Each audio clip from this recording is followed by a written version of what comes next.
Oh, hello. I thought I Hello was going to be there. typing stuff in the background. Um, Okay, sorry about that. It's okay. I'm glad we've got you on now. Everyone has been patiently waiting for you, so sorry they've just had to listen to oh, us babble on for 6 minutes. Apologies about that, guys. But you've it's got who always, you want to see now. it's always, isn't it fashionable to be late? Sorry, I was just in a Not call on a exactly. Skype call. We had to kind of wrap things up. So sorry about that. Do not Um, apologise at all. You're with us now, and that's the main thing. So thank you and welcome to the Running Bear Chat. So I know you've obviously done an actual bear talks with us before when we were allowed to socialise together, and that was amazing. So we just wanted to Thank you. kind of do it again, but virtually. So let's introduce you then, I think. I mean, not that you really need it, but let's do it anyway. So Marcus Scotney, welcome and thank you. For those of you that have been living under a rock and don't know who Marcus is, he's been running for over 25 years. He's represented England. Please correct me if any of these are wrong, by the way. He's represented Yeah, England yeah. 5 times at I, 100k and once at 50k. You've only been ultra running for like past, is it 8 years though? no, God, no. I actually been running since it's now nearly 30 years because I 13, started running okay, when yeah. I was, yeah, 30. Yeah, because I started running when I was Uh-huh. at school. Yeah. Um, in my You teenage. So it kind started of off did. orienteering, didn't you? I did, yeah, running around with a map, having little adventures, which was kind of yeah, great way of getting into running because you Mhm. can't, yeah, you've not got a set. Well, you got a set route, but you have to Mhm. find your way around the route, which is kind of a Yeah. bit more adventurous, and you can get lost very easily, which I used to do quite a lot when I first started doing. I think my first course was like 2K, and it took me probably around about 40 minutes on the Bristol Oh Downs, wow. so which is quite a flat, easy area to Yeah. run on. But yeah, I got It's horribly quite lost a fun little though, bit. isn't it? So Going out and kind of maybe not knowing exactly. Oh, sorry, I'm just like, trying to turn you up there, so nearly took us off. And then also you've won a number of kind of. I'll just finish your introduction of a number of high-profile trail races in the UK and internationally, kind of. So yeah, you're up there. A lot of people have been very excited to kind of watch this and learn all about you, really. So you've just touched on it then, orienteering. But tell us, how did you get started into running? Tell us about Marcus growing up. well, I mean, yeah. So I was really fortunate. I had a brilliant PE teacher, but I hated PE. Uh-huh. Um, I was never sporty at school. Yeah, I think like a lot of runners, Yeah. um, PE was something I hated. I didn't like team sports. Team sports didn't appeal to me. I was terrible at coordination at football. If I had to kick a ball, I kind of had to almost pretend to kick it in the wrong direction because then it might go in the right direction. Um, Yeah. never kind of Right. into a net. I never liked the pressure of team sports as well because of, Yeah. if you perform poorly, you let the whole team down, Yeah. and that didn't sit well And as with me. a And I was more teenager, interested in, take that pressure. Yeah. yeah, as a teenager, I think I struggled a lot with kind of depression without, and it wasn't, we're talking here kind of 1980s, mid 80s, early 90s, and that just wasn't talked about. Depression wasn't, Yeah, that definitely. was, if you were kind of mentally ill, it was all kind of pushed into hospital. Barragurney Hospital and um, Yeah. near Bristol was where people were sent, and that was almost like a derogative term saying Yeah. somebody about that. So yeah, but then I kind of was doing a bit of cross country running, and we did one time kind of around our school playing field, and I like that kind of going for a long distance around, just being able to run. And my PE Freedom. teacher, Yeah. I can clearly still remember to this day on the way back to the changing room, said to me, "Have you ever heard of orienteering?" And I was like, "Wait, what?" And he explained it to me, and I thought that sounds quite good fun actually. And I was in the boys' brigade, and I've done expeditions and stuff like that. Hmm. And yeah, we had a really good active school kind of orienteering club, and there Hmm. was Avon Schools League, and so I started kind of once a month doing these events, and just I think I just loved it, and the opportunity to go different areas, and then I got some coaching whilst doing that. But also, I was quite a rebellious teenager, so I had Yeah. very long hair. I Nice. listened to a lot of heavy metal. I was playing bass guitar in a band, and then I started smoking, which isn't very kind of conducive for running. And No. I then ended up going completely off the rails. Ended up doing a lot of drugs. Moved to Leicester after my A levels, failed my A levels, um, and was kind of yeah, I was involved in quite a bit of heavy drug scene in Leicester, doing even Yeah. dealing at one point. And Wow. then thankfully on my 20th birthday, 6th of October, 1994, I got beat up by 6 people. Wow. And broken jaw in 2 places. So I used to kind of look a lot like Justin Timberlake. But then, no, I didn't. Yeah. Well, okay. Yeah, no, I didn't. And so that kind of then changed my journey for me, because I realized that my life wasn't going in a direction that was well, it just was going in a very dark place, and I was very unhappy. It's a bit of a wake-up call almost. Yeah, it was a brilliant wake-up call. So I just remember being in hospital next day, and not being able to have my jaw wired together because of when I told the anaesthetist what I'd been taking the night before. They were like, well, we can't anesthetize you and put you under. So it was a bit like, oh, crumbs, this is...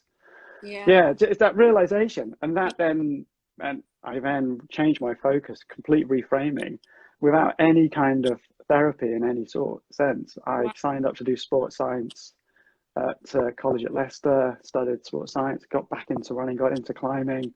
Real 360 on your life, wasn't it? That. Yeah, I mean, if that moment hadn't happened on King Richard III Bridge, I can pretty much say the exact spot. And as a harrowing experience, I would never wish it upon anybody, because it was absolutely harrowing.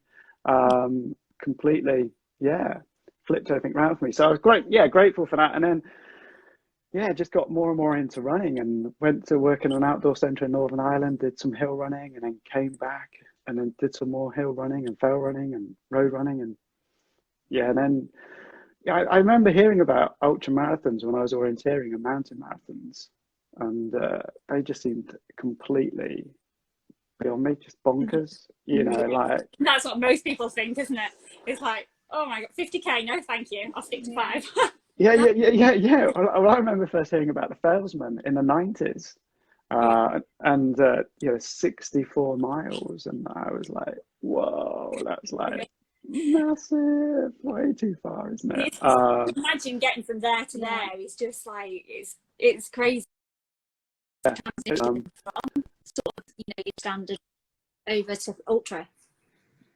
Pardon? Sorry, we broke up a little bit there. All right. I was just wondering how you made that transition then from sort of standard running over to ultra. This is a really egotistical story. So I was living in Scotland, a little part of southwest Scotland, Dumfries, doing a lot of road running. Ran sub 70 for half marathon by 10 seconds. I'm always quite grateful for that 10 seconds.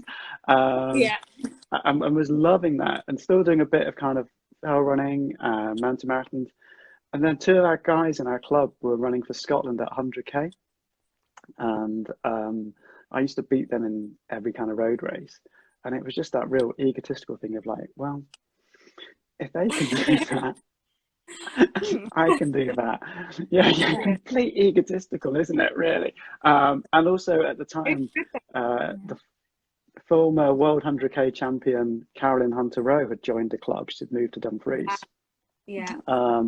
And I got talking to her, and she offered to coach me, and I just thought, well, let's give it a go. And I hadn't done a marathon then, so it was part of actually I signed up for Loch Ness. Wow. Well, I went from half marathon to ultra marathon, but I had signed up for Loch Ness Marathon in the October, and I thought, well, I'd better find out I can run a marathon. So I signed up to do the Devil Highlands, which is half the West Highland Way, Tyndrum to Fort William, as a maybe see if I can do 26 miles, and had an amazing race against Jez Bragg, who at the time was one of the UK's top leading ultra runners, Western States, and ran the whole way across New Zealand. Was British 100k champion. And had a really a good result, but also I just learned that you can't run like you do in a half marathon for 43 miles. Yeah, definitely. The body doesn't cope with it. So I cramped up really badly. You quite clearly have a very natural talent for it, though, would you say? Yeah, well, I think I was lucky. I was brought up walking lots. I did a morning and evening paper round as a teenager on a bike. And I've always been active. I've not been somebody, oh, my parents probably disagree because I did used to watch a lot of films. Parents would, yeah. as a teenager, you do that, don't you? But I think I was always active, and I think that made a big difference, being active as a teen, you know, as a young person. And then having had things like depression and mental health problems, but that's kind of spurred me on to be active without, at the time, I didn't bring the two together. It's only kind of maybe the last 6 years when I've been able to reflect on that and actually notice the connection between my running and my mental health. But yeah, I think, you know, I mean, I'm quite fortunate of how small I am, and I think that has helped with my running. Made for it. You're made for it. Well, I think you look at some people and they are kind of like, that's a runner's build, isn't it? You always get the people who always go, you look like a runner. Yeah, and it's like, runners come in all different shapes and sizes and everything, but people, I think, still always have the perception of what a runner looks like, don't they? They do, unfortunately, yeah. But yeah, so you've touched on mental health, which is super important now more than ever at the moment, with obviously lockdown and everything. And people are definitely guilty, always are, of talking about the highs. Or, you know, we always talk about the highs, how good it's making us feel. Is there any points where you felt that the running and the sport and the pressure maybe hasn't been so positive, and it's actually, and how have you combated that? How have you dealt with the pressures that you'll feel, and, you know, things like that? Yeah, I remember one time having a bad run at Kakubri half marathon, where I set my half marathon PB, and I came back and I said I was going to burn the trainers. Oh God! It was like, I mean, the time wasn't horrific, you know. I mean, I still can go around kind of 73, but I'd gone there hoping to run like another 69. I think as I've got older, I've coped better with disappointments, and I've had loads of DNFs. I mean, that's the joys of ultra marathons. You never kind of quite know what's going to happen to the body, and sometimes the body or the stomach, it just doesn't happen that day, and you end up having to pull out the race. And I think sometimes it's then reframing that, and I think partly because of how I've developed my mindset more about being growth, rather than seeing that as a negative, I tend to look at the positives behind that, you know, and what I can learn from it, rather than seeing that as a failure. It wasn't a failure. It's like, well, what can I learn from it? It just didn't go the way I wanted it to go. So it's more just trying to flip it on its head, and that doesn't mean that, you know, you don't react, or you're not passionate, or you don't care about things going wrong, because otherwise I think you could become even more egotistical and just, you know, do more harm. But yeah, I think I've just become a lot more relaxed in a lot of stuff as well. And one thing I've also learned through reasonably good therapy as well is that running is something I do for me. And it's very much, you know, it's what I want to get out of it. And I've learned to let that ego go, because a lot of people run because of maybe the rewards they get, or you know, it's very external. So they're after that extrinsic rewards, where for me now it's very intrinsic. So if I'm having a bad day, that's okay. It's just a bad day. And I think that's something that can be quite hard to kind of learn. And sometimes we have to find people put into dark places to learn that, and to then to be able to explore that and to reframe stuff. I think we get a lot of customers that come in, and I see it a lot on social media, people saying, I only go out running at night because I don't want people to see me and think anything. And I just think, God, it's a crazy world we live in, when something that is good for us, you know, that's mentally and physically, and we still worry about what other people would think. And you know, it's oh, I'm not putting that one on Strava because it wasn't so good, and people will be worried about, you know, people will comment on that run, and it's definitely we can put too much pressure on ourselves, can't we? And ultimately running is there to be enjoyed, isn't it? So you talked then about how you sort of treat things as growth and lessons to be learned from mistakes. Are there any sort of really key lessons you'd pass on to anyone considering doing an ultra? Oh wow! I mean, Wait, various wait, versions. I mean, Maybe your top three. Yeah. I mean, it's interesting what you said about Strava as a coach. I find Strava can be really, really kind of frustrating, but maybe people don't see it as frustration, but see it as a way that impacts their training and their motivation in such a way which is so unhealthy. Like you say, you know, that how people are going to judge. And at the end of the day, you know, Strava should be just somewhere where we can just share what we're doing, and people can kind of be encouraged, and you know, we should be sharing that encouragement. We never see anybody criticizing each other on Strava, which is great in that sense. You know, it just has a kudos button, not a, well, that wasn't a very good one, was it? But we seem to, we seem to equate our performance on the you know, the response we get, or the amount of kudos, which is completely wrong. And and even some of the algorithms on Strava, and I'm sure Strava might change, you know, pick me up on this, and I'm more than happy, but it seems like your fitness only grows if you're going faster. If you're going easier or doing kind of lower heart rate runs, then it seems like your fitness is dropping. But Strava is an interesting tool, isn't it? But tips. So if you're getting into an ultra marathon, oh my goodness. So, well, I mean, first of all, find a race that excites you.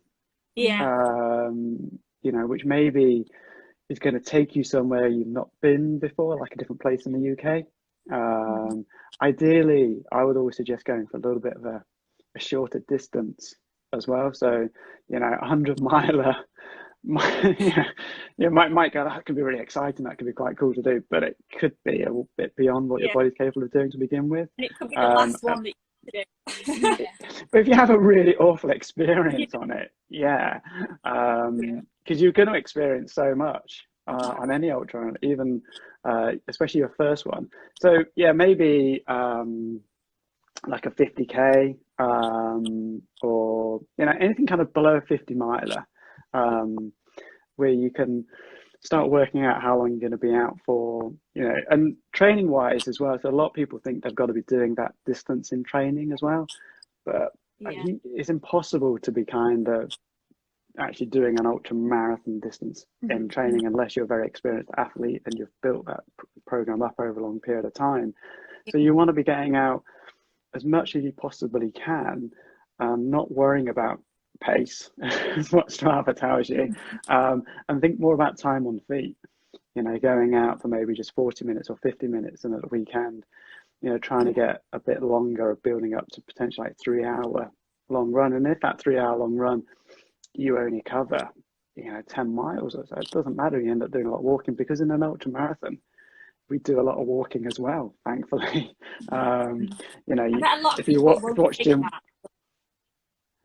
well, that's it. They don't, because, you know, like they watch a marathon, and you know, they see people running the whole distance, and they think, well, if I do an ultra, I've got to be able to run that whole 50 miles. But no, when we hit a hill in an ultra marathon, we tend to be walking and eating, and having a drink. So you've got to change, I think, as well, your perception of pacing. For an ultra as well. So what you might do in a half marathon or even in a marathon is going to be very different in an ultra. You know, you're going to be potentially, you could be 5 minutes a mile, or kind of, you know, 6-minute case slower in an ultra marathon, and that's okay, because it's about being on a journey. So that's, you know, so that's one thing to be thinking about as you're training, but trying to get as much time on feet as you can within your week. And, you know, trying to get a bit more than kind of 4 days of training a week. And so there, picking your first ultra, you know, getting a good kind of short distance somewhere which is quite exciting, and then learn about the ultra as well. You know, get as much information about it as possible. You know, find out where the checkpoints are, find available, because then you can start training your stomach as well, because that's a really important part. Ultra marathons got to be key. Fueling is absolutely vital, because you know, you hear about people doing fasted runs, and I'm completely opposed to fasted runs unless it's kind of below an hour. because our bodies just can't cope on it at all.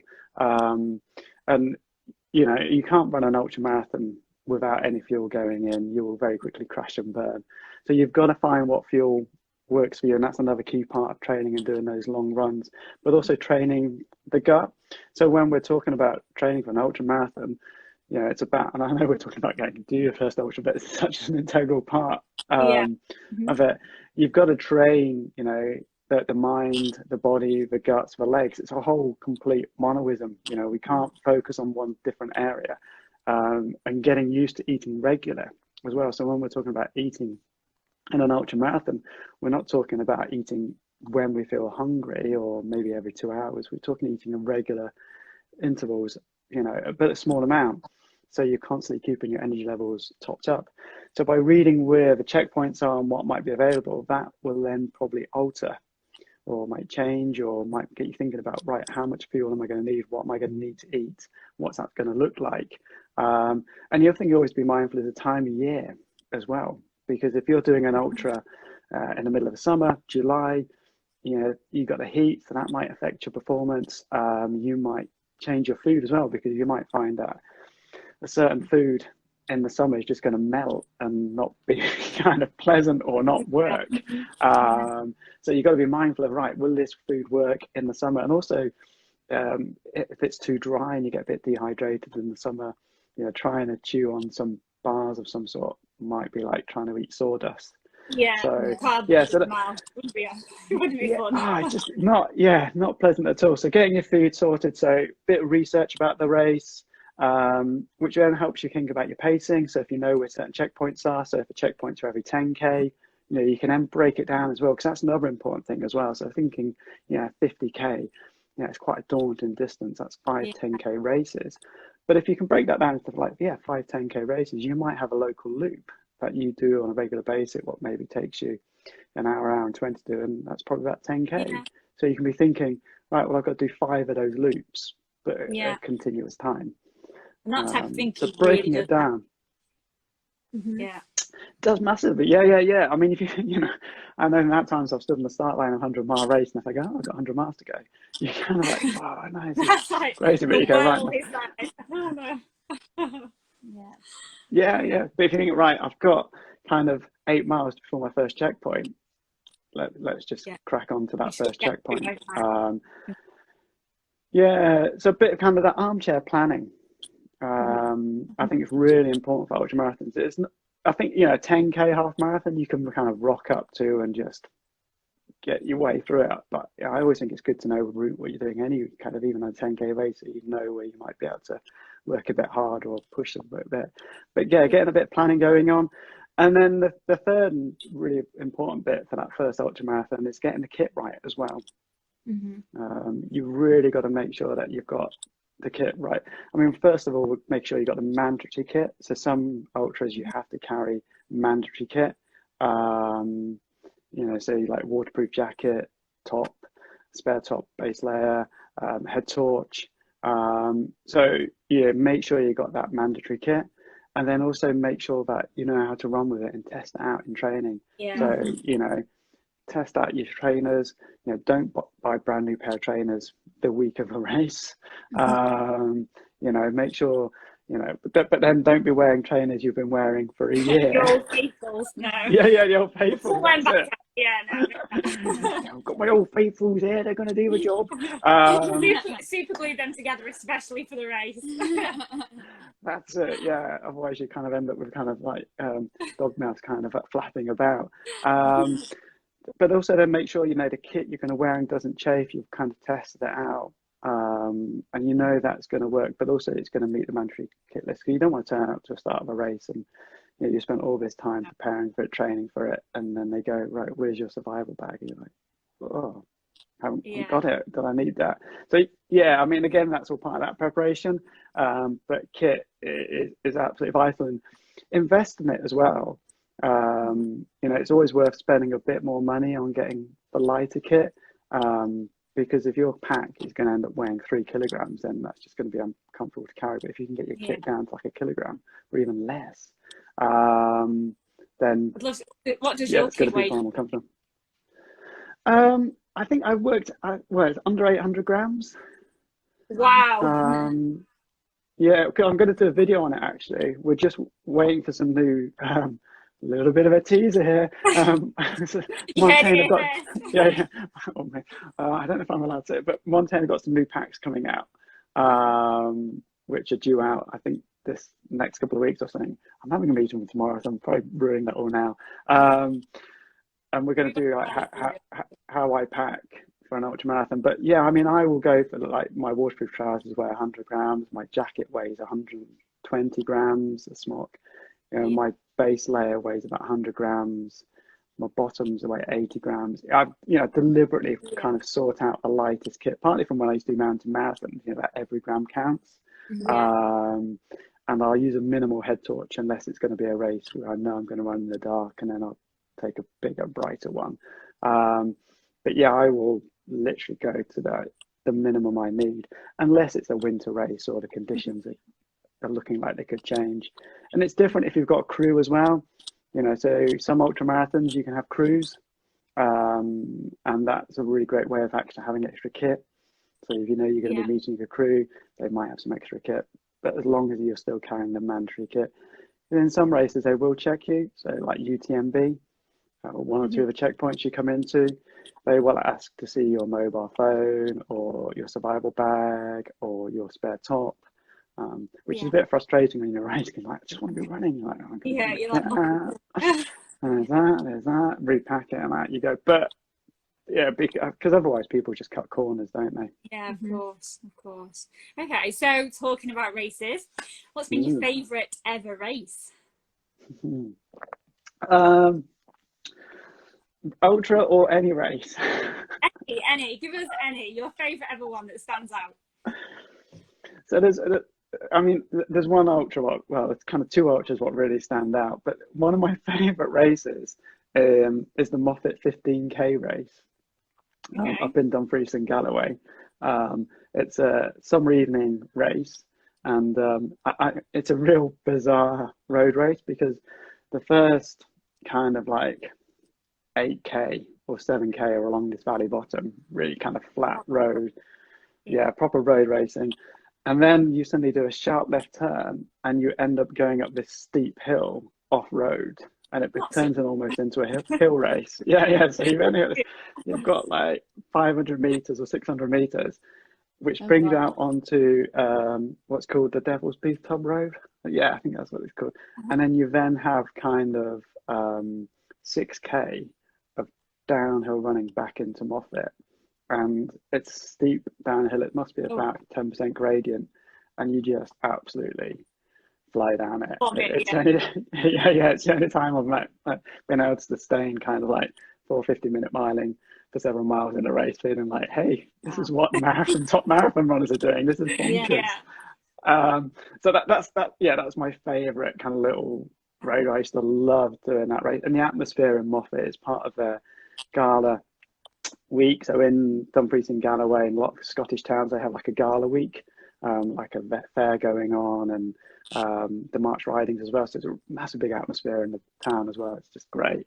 So that's my kind of all-time favorite little kind of road race. And I think I've won it once, and I came second and third quite a few times because you get a lot of runners from Edinburgh coming down in Glasgow. So it was a good competition. Ultra wise, it's probably it's tough between Cape Wrath or Dragon's Back, but the Dragon's Back sits a little bit higher because it's a race I never thought I could win, and the history of the Dragon's Back race as well.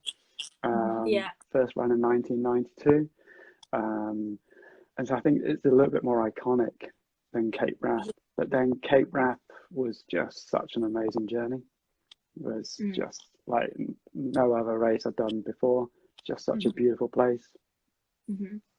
And where's your favourite place to run then? So it might not just be racing, it might just be kind of your training run. Have you got a favourite spot where you love to run?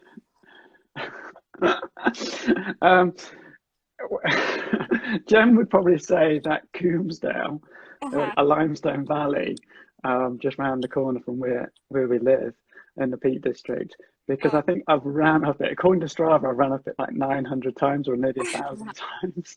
You might like it then, So I kind of go there, yeah, once or twice a day I might go up on my run there, so I'm quite renowned for there. I, I think if I could talk internationally, so there's two places I've ran around the world which blew my mind. One was Cappadocia in Turkey, where it's I think it's one of the World Heritage sites, and they've built houses in the pinnacles of rock, but they've also got what are called fairy chimneys, so they're like big pinnacles of rock with like a mushroom sat on top. Just spectacular, unbelievable scenery. And to be running through there, that was just. I'd be too distracted. I'd be like, yeah. go there. Yeah, well, it was a bit like that. You are at that time going, wow, look at that, and chuckling at some points because some of it's a little bit kind of phallic. So that was pretty cool. But then one of my other favourite places to run, which is a rather hot place, and is Costa Rica. Oh gosh, yeah. That is, yeah, I've done the Coastal Challenge twice in Costa Rica, and it's about to start in a couple of days' time. And watching the photos and seeing the photos on Instagram, it's just an amazing. I mean, super hot. I mean, we're talking like 38 degrees and 80% humidity, so it's like nothing else I've experienced. It's like running in an oven, you're boiling inside. But just the scenery, running on the beaches. That is just a spectacular, and that's what I love about running as well, is that it gives you the opportunity to go and explore different places. Definitely. I mean, it's been very difficult during this lockdown that we can't maybe go and visit places we want to go and run, but once we get out of this, we can go and explore new places. But hopefully we've been exploring our local areas and discovering maybe areas we didn't know about. Found somewhere new, haven't we, and realised how many beautiful places there are locally to us as well. We've all discovered new footpaths and different routes that to the same places you've been for years, but different ways to get to them. It's fantastic. Definitely. So in terms of, obviously running is your main thing, but do you do anything to supplement that in terms of cross training at all? No. There we go. Bish bosh bang. No, well, I do a very small amount of I do a little daily S&C routine, which I've actually got the video on YouTube, which I used to use in clinic when I was doing sports therapy. Other than dog walking, no, I don't have time. I do a bit of meditation, which I find really useful for breathing. But yeah, that's because a really good point. I do so much. Yeah. So I just got to do so much running. I don't have time, and I'd like to do a bit more mountain biking, but I'd be worried I'd fall off because of what I'd like to mountain bike. Same with road cycling. I just, it's a bit kind of hairy at times being on the peaks, doing the peak dish on the road.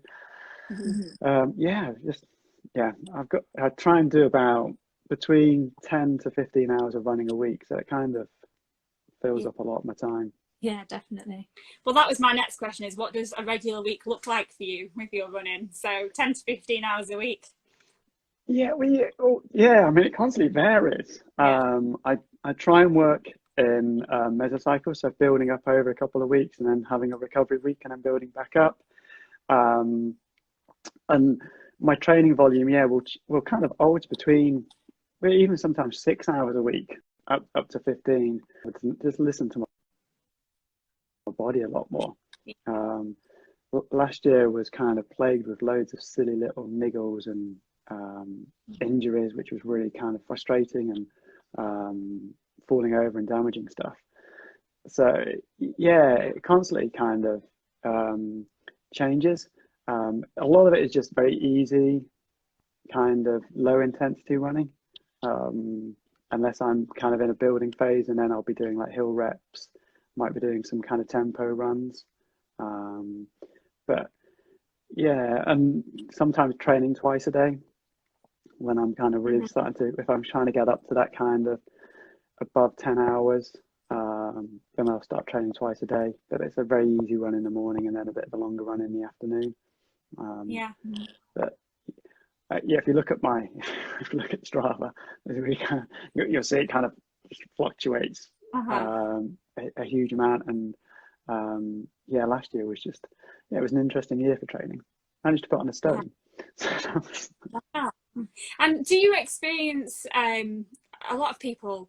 Well, people are either they are prone to injuries or they're not. You know, I know some people amazingly have run for years and years and years and never touch wood had any.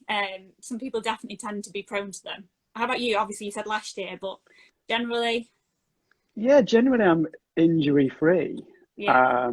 I think what happened last year was the build up of, well, partly a change in my diet. I had to reflect on what I was eating. My diet, I needed to alter some of what I was eating and get on top of some more of my macronutrients, which I hadn't been on top of so much. Yeah. So that kind of, but also I think over a period of years, I'd got stuck in a movement pattern as well. What was aggravating my lower back and into a glute.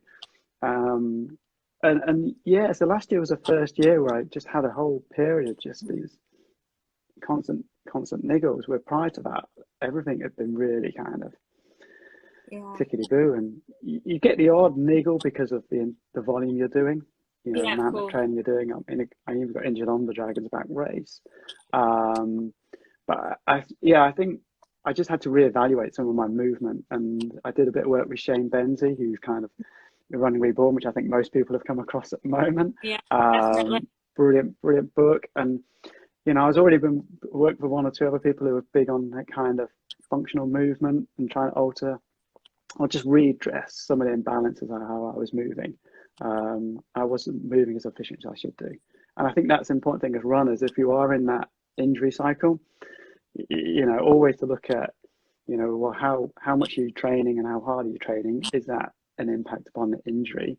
And if that, you know, if you're not been increasing your volume too much or you're not training too hard, then look at, okay, is it diet based?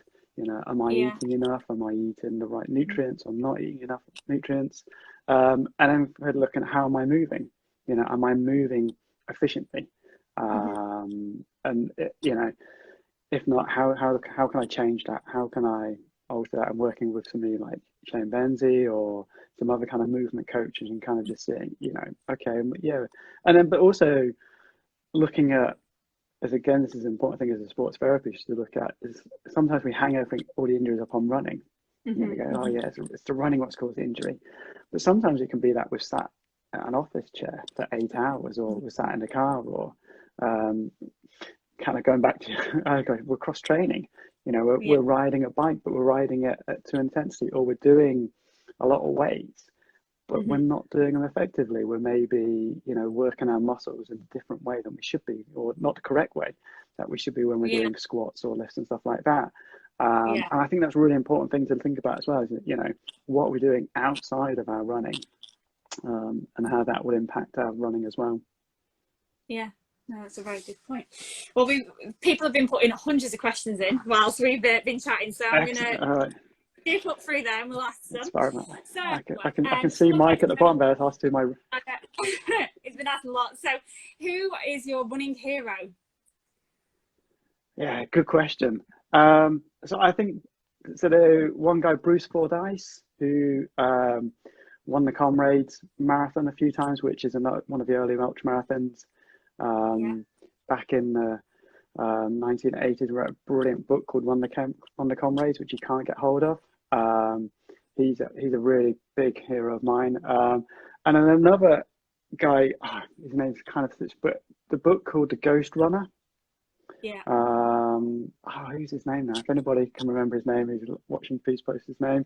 But that's a brilliant book.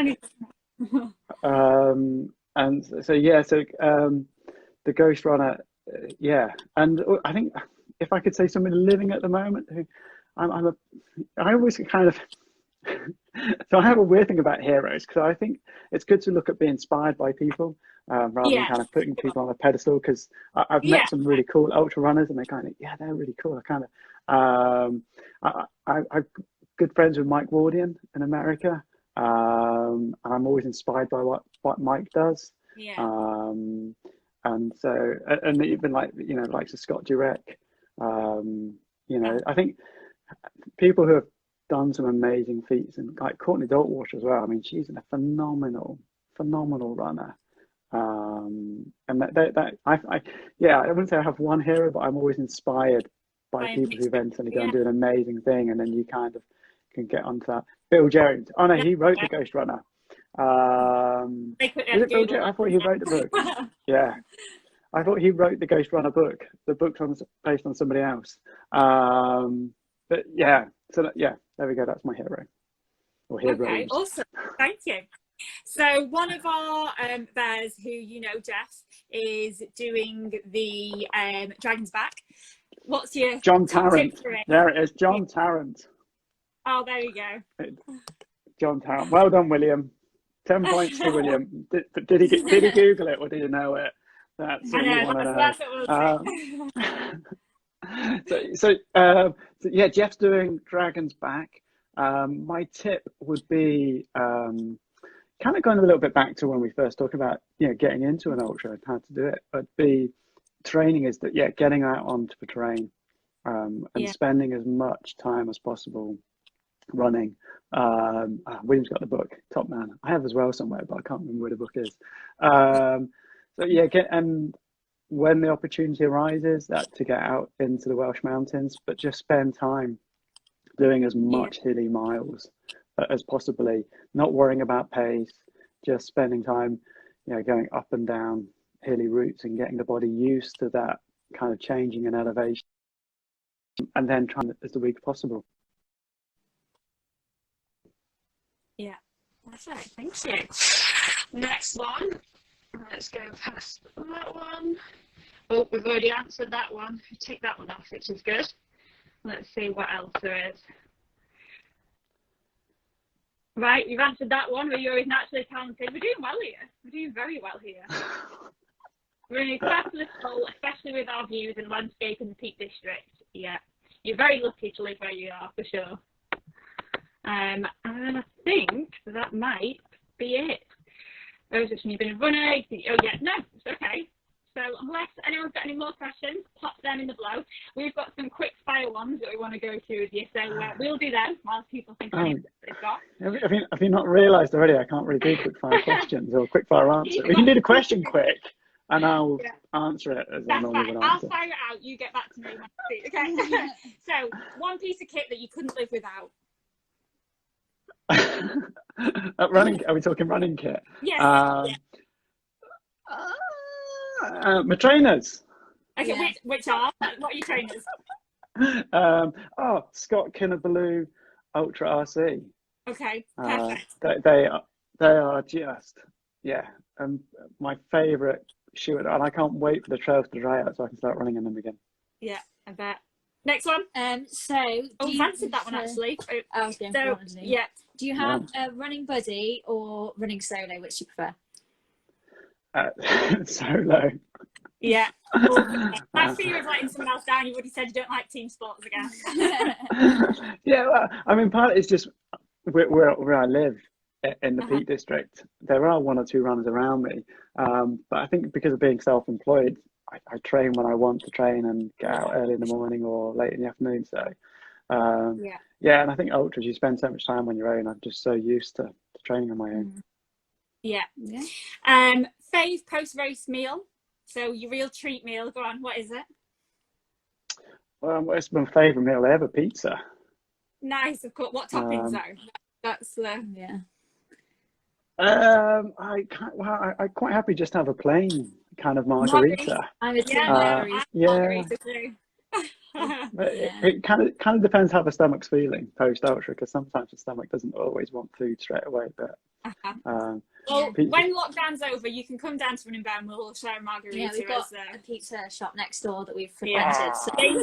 Dangerous, but yeah. And a goal for the future. Well, I'm returning back to Dragon's Back, which I said I'm never going to do, but with it going to 6 days, that's the Dragon's Back, and I've got a few other kind of secret kind of races or events lined up, which all can, it all kind of depends what happens during lockdown and this year. For sure.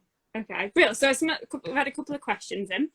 So, what is the most spectacular ultra that you've that you've done that you'd recommend to others? So the most spectacular ultra. Most spectacular, it would be Cappadocia in Turkey. Yeah, I mean, it's dead easy to get to. I mean, when you look at it, it's the middle of Turkey, but we got flights really cheap out to Istanbul and then out to Ergup. Not Ergup, I can't remember. That's where the town is, where it's set. But to the near airport, and then you get transfers, and yeah, it's just brilliant, and a really nice place just to go and chill out for a few days. Yeah, really, it's dead easy to get to, but and spectacular. And they do different length of races as well. So Jen did the kind of medium course, and they do a 10K, and they do really short races. So you don't have to do the big. I did 170K. Pardon? How's Jen? How is Jen? How's she doing? Jen is good. Yeah, I think she's on the Skype with a coaching client downstairs. I can hear her talking. So yeah, she's getting her fitness back, which is really exciting to see, and hopefully she'll be doing some races this year. Hopefully, excited to see kind of what happens and what's available and what's open to people, because there's a whole lot of runners that are yet to experience a race of any kind, aren't there? So yeah, there's been one or two people I think have taken up running during lockdown and haven't had the opportunity to experience a race yet. Yeah, to get that race day buzz. So. Definitely. So Rick has asked, would you like to see ultra running in the Olympics? Yeah, I mean, wouldn't it be brilliant if Olympic sport? But I don't know how many people watched Jim Walmsley's world record attempt on YouTube the other week. And I mean, it was heartbreaking to watch, and I sat and watched it longer than I expected because the commentator. But me and Jen were commenting kind of through it, going, "Yeah, this isn't the most exciting sport, is it? It's not kind of like a rip-roaring kind of sport." And I mean, Jim was going for a world record, so that was quite exciting. But I mean, I'd love it. I did the Commonwealth. I did the Commonwealth 100K back in 2010 or 11. And that was hoping then to get into Commonwealth Games, which would then hopefully get the 100K into the Olympics. But I like a lot of stuff. It's all about money, isn't it, in the Olympics? And ultra running isn't got a huge amount of money behind it backing to get it in. I mean, it'd be great. I could see trail running maybe. Trail ultra, that's a bit more exciting. But yeah, I mean, I'd love it to be in there. Absolutely love it. But you never know. Who knows what we'll see? Yeah.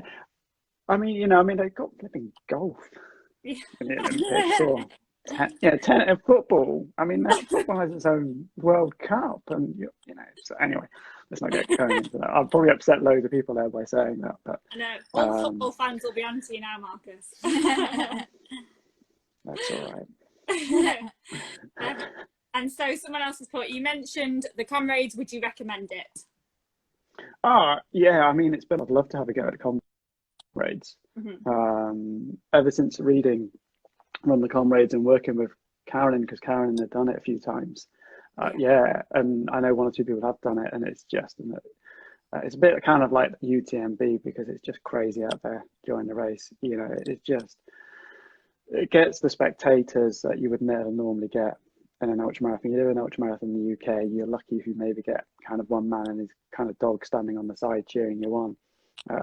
You look at the images of Comrades and it's crowds packed. It's like UTMB. I'd never expected and experienced kind of crowds at a trail ultra. I'd experienced crowds at World Championships at 100K, but yeah, UTMB was just mind-blowing. And I can see why people want to do UTMB. I always poo-pooed it because it was just almost a bit of a circus, and you had to jump through certain hoops to be able to get to a race. It's a very money marketing kind of system, which I don't think really kind of sits with a lot of their kind of our ethics of trail running, which is a lot more simpler, and we do it more for the enjoyment rather than let's make lots of money. But the atmosphere out there was just electrifying and unbelievable. Yeah, for sure. Well, someone just asked if you go back. Yeah, I would. But it's just getting it to fit into my racing program. But yeah, if anybody, I know it's on a lot of people's bucket lists, and I can see, having been out and experienced it, why people have it on their bucket list. Yeah. Well, we're excited for what's to come from you, and yeah, keep up. Your Instagram inspires us and Jens, and we love watching you both and seeing what you're up to. So very excited to see what more is to come from you in the future. And thank you so much for joining us today in the den. We really appreciate it. Thank you for having me. And sorry, I was a few minutes late, coming in late to the party, keeping everybody kind of holding up and kind of sauntering in like. You arrived fashionably late, don't worry about it, and it's been more than worth it. Yeah, absolutely. Thank you for having me on. Thank you. You're very welcome. Well, you take care, stay safe, and yeah, we'll look forward to seeing you when all this is over and we're allowed to socialise again. Yeah, thank you. You stay safe as well, and keep up getting the people coming in buying running kit, and yeah, inspiring us to get out running as well from your own things. Yeah, brilliant, excellent. All take right, care, well, all the best. you take Bye care. now. See you soon. Bye, guys. Thanks, everyone. Bye.